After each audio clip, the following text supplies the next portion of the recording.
Dobar dan, dragi gledatelji, danas prenosimo prvenstvo u vrijeđanju komentarima na internetu. Uključujemo se izravno u komentare ispod vijesti o navijačkim izgledima između Torcide i Armade u Dugopolju. I evo ga, igrač brojem 4 prezimena Mamut kaže: to je to, tako se navija za voljeni klub, tučom, razbivanjem neredom, bravo Rijeka, bravo Hajduk i sada već suci sude istek napada, previše okolišanja, ali uključuje se Nino. Nino kaže: ajde, klanjaj se tamo mrtvim tijelima i ne baljezgaj o čemu pojma nemaš. Ipak suci ne priznaju pogodak, kažu previše pretpostavljanja budući da nema dokaza da se gospodin Mamut klanja tijelu Leopolda Mandića.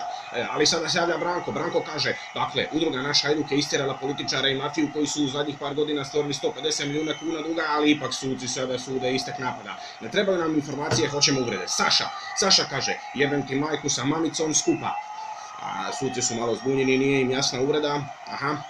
Ok, izgleda da nije sa mamicom skupa, nego sa mamićom, sa mamićem, dobro. Sudac kaže: pogodak se priznaje budući da je nepismenost u duhu komentara na internetu.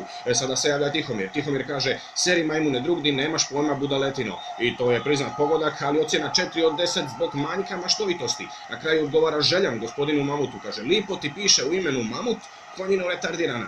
Suci ipak ne priznaju zbog logičke nekonzistentnosti, kažu: mamut mu ne piše u imenu nego u prezimenu, a također ako je i mamut ne može biti i konj, osim ako Željan ne tvrdi da su mamuti neke vrste retardiranih konja, na što bi mnogi biolozi imali što reći. Ali idemo mi na drugu frontu da vidimo događa li se tamo nešto zanimljivije. Evo, naivac po imenu Ante pokušava nešto, pa da vidimo.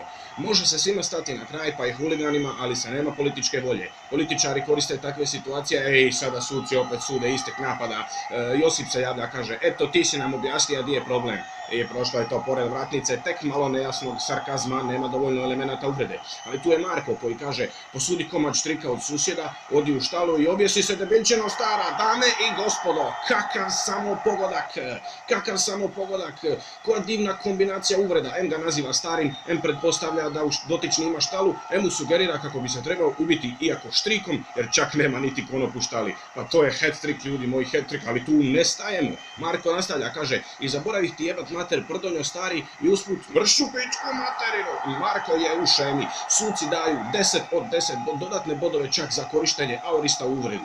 I sad idemo dalje. Željan, nakon neuspjeha na prošloj fronti kod Mamuta, pokušava ovdje, kaže: da bog da ti medvjed jeba mater. I lijepa uvreda. Suci kažu 7 od 10. Željan izgleda voli životinje uvredama. Klasika.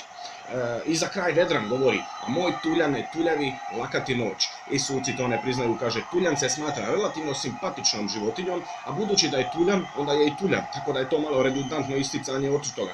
A čak bi se trebalo napraviti stvarno velika mentalna vratolomija da bi se poželjeti nekome laku noć proglasilo uvredom. I svakako imamo igrača utakmice, Marko sa sva dva prekrasna hat-tricka, pobrao je ovacije publike, ali i simpatije sudaca. Ja sam Tomislav Primorac i do idućeg slušanja.